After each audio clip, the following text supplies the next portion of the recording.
Steve, thanks for talking with me today. No problem, Tom.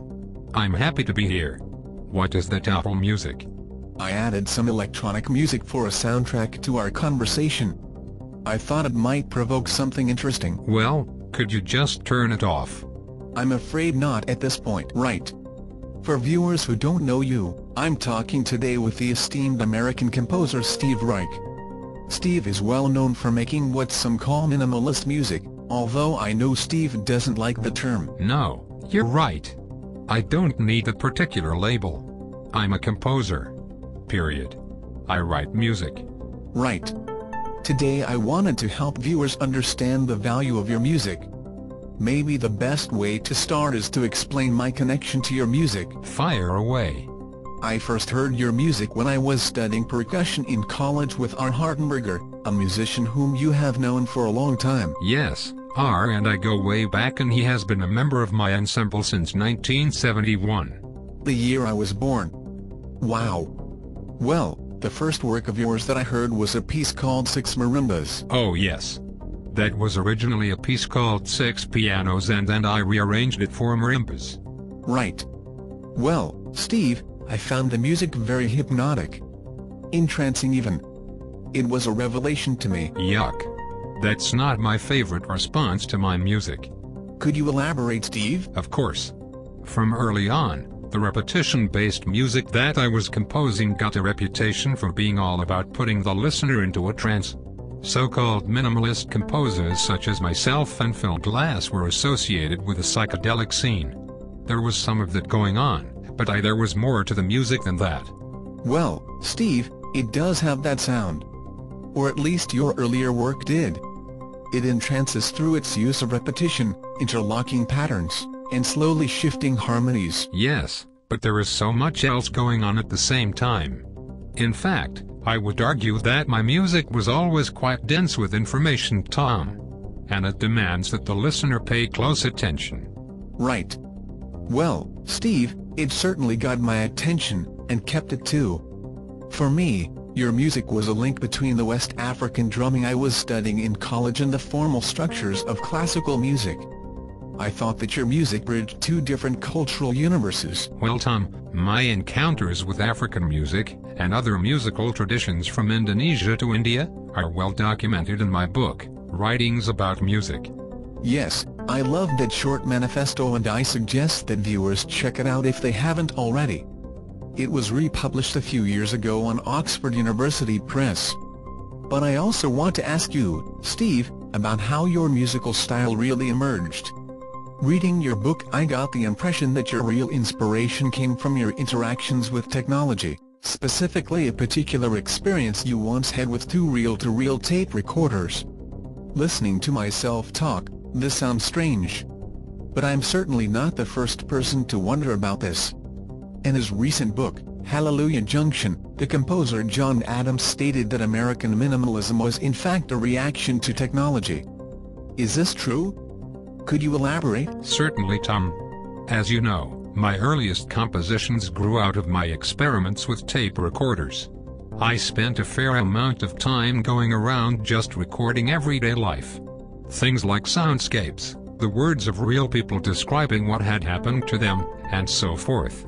I wanted to keep it real, as it were. Partly this grew out of my love of sound and the expressive possibilities of any and all sounds. And I think I was also reacting to the insular nature of music composed by university-trained composers who were disconnected from real life. But I digress. As I have told this story many times before, on one occasion I had the experience of listening to two of my tape loops go out of sync with one another. Yes, that is the story I was referring to. Listening on headphones was a trippy experience, as it literally felt as if the sound had slithered down one side of my body across the floor and up the other side of me. Technology had helped me create a most unusual sonic effect, and sonic effect. You were entranced. Well, yes, I was. And so, with my background in philosophy, I began thinking about how to systematically extend this experience with out-of-sync tape loops to real acoustic instruments and live musicians. You had discovered a musical process, right? Yes, I had. But it was more than this. I discovered the idea of music itself as a process.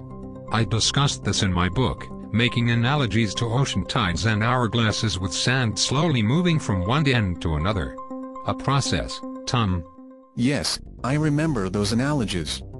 So, was your discovery really an accident? Well, I was pretty immersed in the technology, so maybe it was inevitable. Who knows?